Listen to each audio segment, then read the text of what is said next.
Hi, everybody, and welcome back to LL Sports TV. Hope you're all doing well. Ipswich's Fabio Wardley is to take on America's Jarrell Miller of Brooklyn in a WBA interim title fight.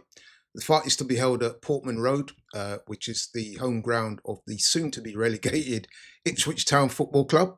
Now, the choice of location is significant, especially to Fabio Wardley, because number one, Fabio Wardley is from Ipswich, and he does enjoy huge support from that area, and I can attest to that myself, having been to a couple of Fabio Wardley's fights. The Ipswich fans really turn out for him in big numbers.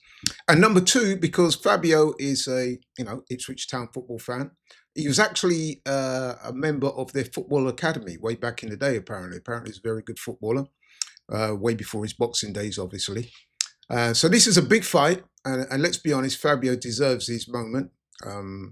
In fact, the story of Fabio Wardley is one of those what I would call genuine feel-good boxing stories. I mean, Fabio's entry into boxing was fairly rudimentary. I mean, he came into boxing via the white-collar route.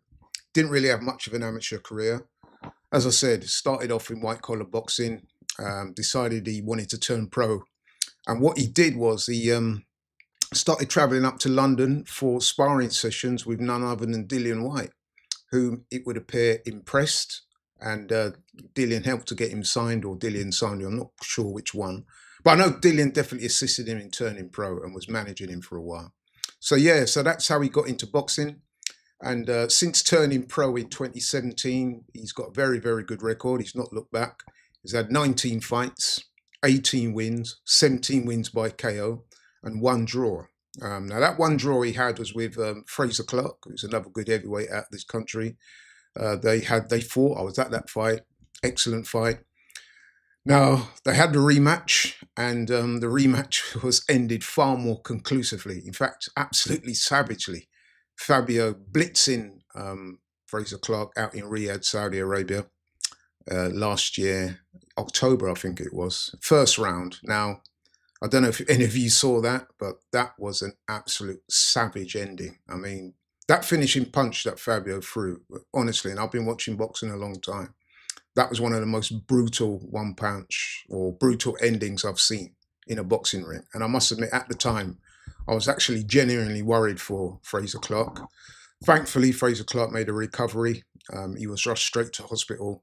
And he suffered a severely broken cheekbone. But it was nasty though, man. So I guess what I'm saying is Fabio can punch, as his record suggests. He's real, man. But he also has other attributes that make him a serious heavyweight title contender. I would describe those as he has genuine athleticism. He has underrated boxing skills. He can box, although he does like a fight. He's a real dog in that ring. He loves a tear up. He loves going for it. He's one of those guys that if he sniffs danger, he will go for it. He will let his hands go. Also, if you press him, he will fight back. He will sort of temporarily abandon his defense and just engage in all-out war. So that's what makes him so good to watch, and I think that's what makes him so popular with the fans. You know what I mean? He's got plenty of heart, plenty of courage, big punch, loves a tear up. Nice guy. It seems like a nice guy as well outside the ring. Very engaging, very articulate. And most people seem to like Fabio Wardley, including myself. Now, the same cannot be said, however, for his opponent, Jarrell Big Baby Miller, 36 years old, hails from New York, or Brooklyn, as he keeps to like to shout out. I call him Big Pharmacy Miller, and I'll explain why later. More on that later, but yeah. Big Baby Miller, Big Baby Jarrell Miller, he came into professional boxing also through an unconventional route. He started off as a kickboxer, didn't have much of an amateur career. I think he had something like 10 fights, won 7 of them. So he had, he did fairly well, but he wasn't what I would call a top class amateur or anything like that. He turned pro in 2009, I believe, and to date he's had 29 fights, 26 wins, 22 by KO. He does have one loss on his record. That was to Daniel Dubois when he got taken out by Daniel Dubois in Riyadh. He has 2 draws. Joey Deweko, I think it is. He had a draw with him early in his career.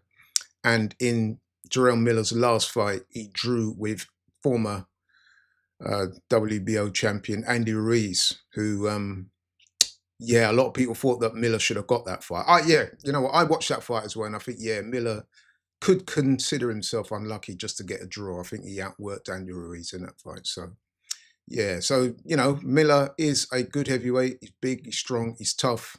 He's not the biggest puncher, but he's what you might call a volume puncher.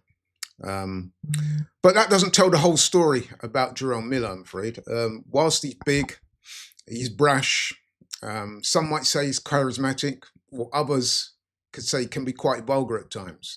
But for me, the thing that really rankles with me is Jarrell Miller's history of cheating. And that's why I call him Big Pharmacy Miller. Because for me, Jarrell Miller is a serial drugs cheat who shouldn't really be in boxing as far as I'm concerned, let alone appearing in big shows, earning big money. I just don't think it's fair, and I'll explain why.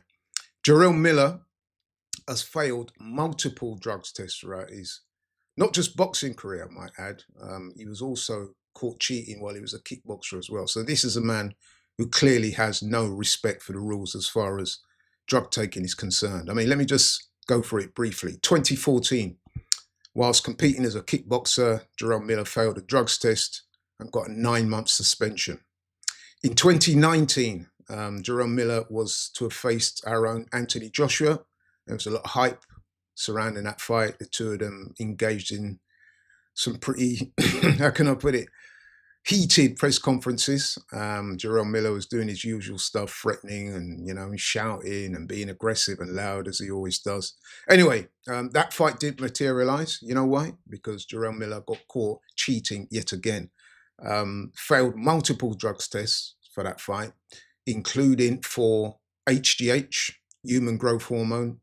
There's more than one youth growth hormone in this system.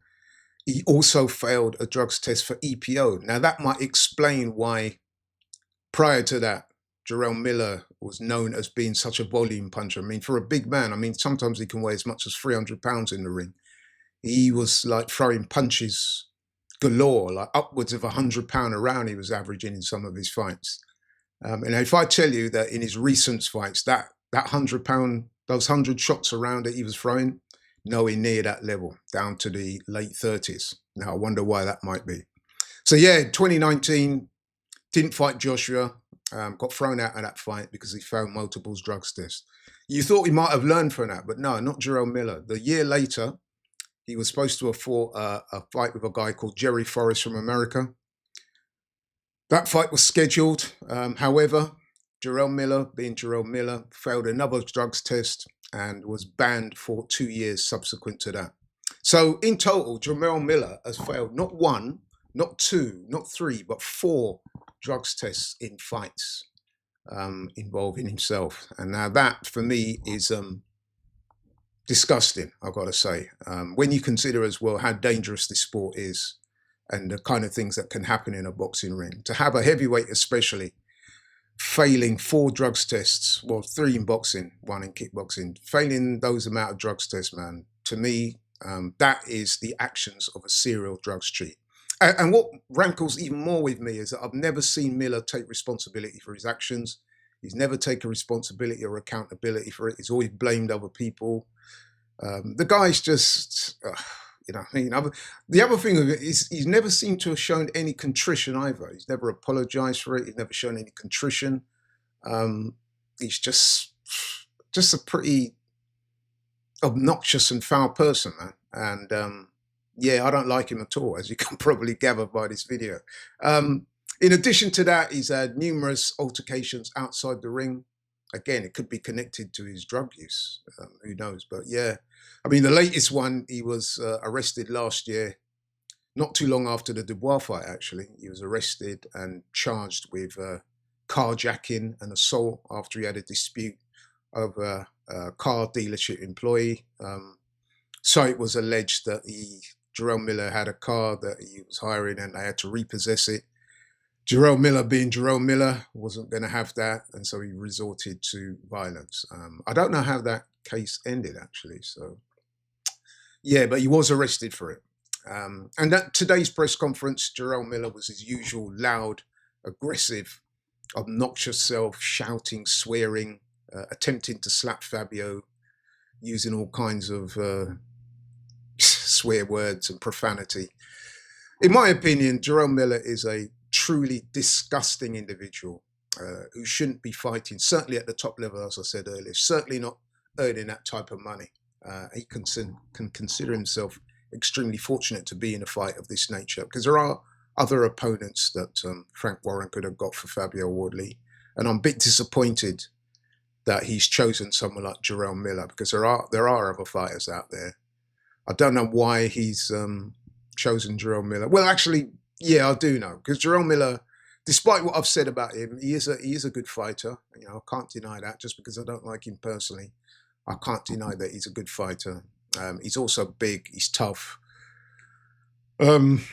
He's loud. He can sell a fight. You know, and so I guess you could say that he's charismatic in his own inimitable way. But yeah, that's my opinion on him. I've got no time for the likes of Jarrell Miller. But maybe you guys disagree. Maybe you think I'm making too much of it. Maybe you think that if he served his bans, it's okay for him to fight.